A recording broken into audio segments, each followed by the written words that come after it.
Here is a snapshot of the retail sales report that came out last month, just to get an idea of where people spent their money. And as you can see on the second column, it's a percent change from last year. So we can get a good idea of whether things are contracting or whether things are expanding with regards to retail. So retail and food services is down 2%. Motor vehicles and parts dealers down 4%.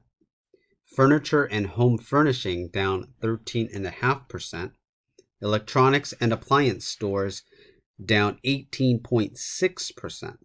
So, all this hype about tech and Apple, everybody was doing stay-at-home learning and everybody having to buy Apple computers and technology for their children to do online learning. It just doesn't add up with the retail sales that we're getting.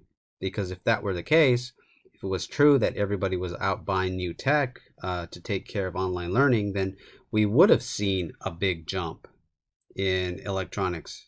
But we didn't. Grocery stores was up 12.9%, which obviously makes sense. If people couldn't eat out at restaurants and they had to eat at home, they were buying from the grocery stores. Gas stations, minus 16.8%. And clothing and clothing accessories, it's down 36.5%. People don't need to go out as much. They may not even have a job. They don't, they're not going to events. So you don't need to buy as much clothing. And so this is the first 7 months of the year. So we're comparing the first 7 months of this year with the first 7 months of 2019. And these are the results. But we didn't go into lockdown until middle of March. Things have plunged, and they've plunged even more than what these data says. So it's kind of interesting to see where people are cutting back. They're cutting back on clothing. They're cutting back on transportation.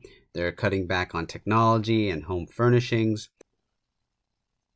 Please like and subscribe this content if you find it interesting. I'm all about capitalism. I'm all about sound money. Gamestop is closing down 400 stores by the end of the year. So here's the article. It says, GameStop's woes continue, as the company has announced the closure of a total of 400 stores by the end of fiscal year 2020, a significant increase from the previously announced 388 globally, with intentions on closing more in 2021. So 400 is just the minimum number of stores they plan on closing, and I bet that they're hoping for a good Christmas, at least in some of the stores that they're keeping open this year. And so when they say they're intending on closing more in 2021, I think they're just going to wait out Christmas and see how that goes. The retailer giant has faced significant issues for several years, recently focusing on game paraphernalia alongside the sale of games to compensate for the growing number of digital sales. And that's a good point. My son has the Switch, and on there he bought Microsoft Dungeons. It was a DLC, downloadable content, and he likes that kind of a strategy the best because he bought it, a few months ago, and it was able to update just a couple days ago into, having more features, as if it were kind of like a phone app. When you download an app, it automatically updates with a new installation, and this game did the same thing. It made it better. They made their daily trials, added more weapons, and he likes that kind of a thing, and I believe that's going to be a trend that continues. Like GameStop, retailers everywhere are preparing for the upcoming next generation. One major concern is how retailers will cope with the upcoming digital editions of Sony and Microsoft's new consoles. It looks like we're going to see a ton of layoffs in the universities, especially in their athletic departments. Here's an article about the University of Utah. The University of Utah will furlough every employee in its athletic department, including athletic director Mark Harlan and team coaches because of financial shortfalls in a global pandemic. Harlan released a statement about the furloughs Friday and said the decision was difficult, but necessary. These changes include furloughs of various lengths for every department employee, including me, our executive cabinet, and our head and assistant coaches. In addition, in some select cases, we have also eliminated positions through reductions in force, We also have eliminated all performance bonuses until further notice, Harlan said in a statement. Finances were impacted after spring sports were canceled.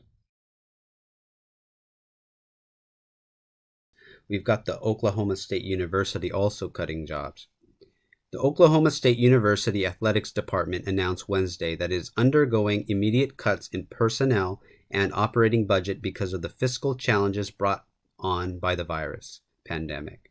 The cuts will remove about $13 million from Oklahoma State University's 2020 to 21 budget. According to a news release, the payroll cutbacks will take place in the form of furloughs, salary reductions, and layoffs, and affect about 232 of the department's 241 employees.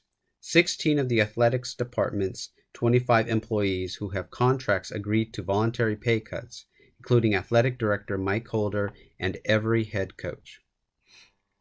These cuts were painful and not at all based on performance, Holder said.